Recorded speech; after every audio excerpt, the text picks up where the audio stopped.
همان خدایی که از زیر بحر بالفل میبرارد چگونه بالای بحر ولکان لخچه علاب سرخ میرود، تمام بحر و آکیانها روز قیامت پیش از برپا شدن قیامت مبدل به آتش میشود.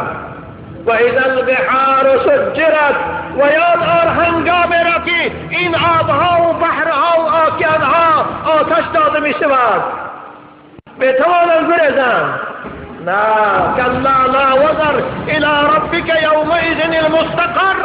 آن روز دیگر جای گریز نیست. يقول الإنسان أين المفر كلا لا وزر. نه جای گریز نیست. نه ثروتمندها، نه پادشاهها، نه ملا و ایشانها، نه متکبران نمیتوانند از قبضه قدرت خدا گریزند. نمیتوانند. لا وزر.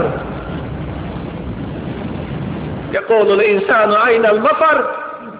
يقول الانسان الكافر. انسان کافر آن روز دهشت می گفتند جای گریز کجاست؟ در کجا پنهان شویم؟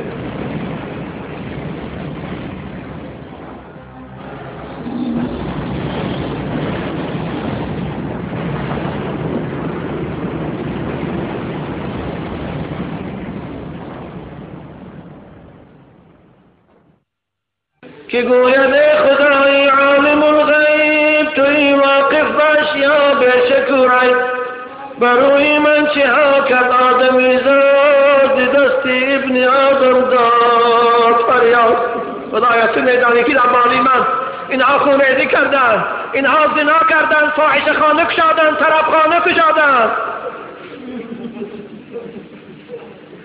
فساد و فتنه و فسق و عصیان، فساد و فتنه و فسق و عصیان، گناه کردن تا دادنی جان.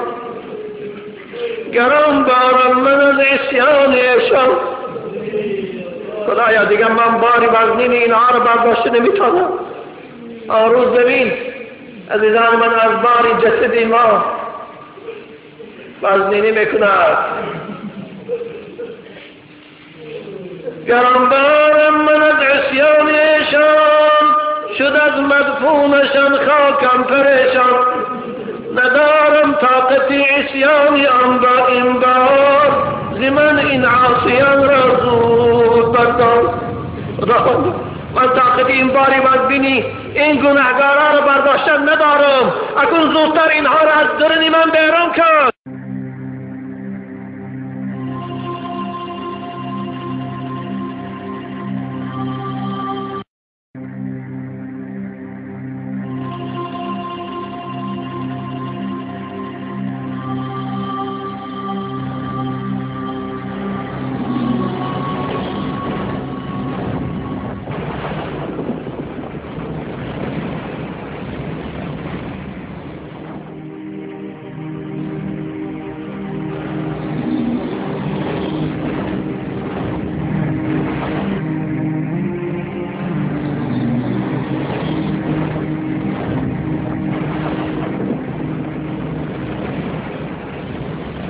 الملك اليوم لله الواحد القهار.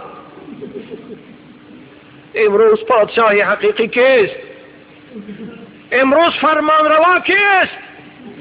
امروز حکومت در دست کیست؟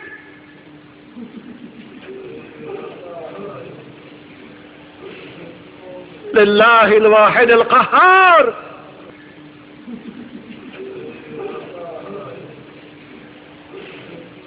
لله الواحد القهار.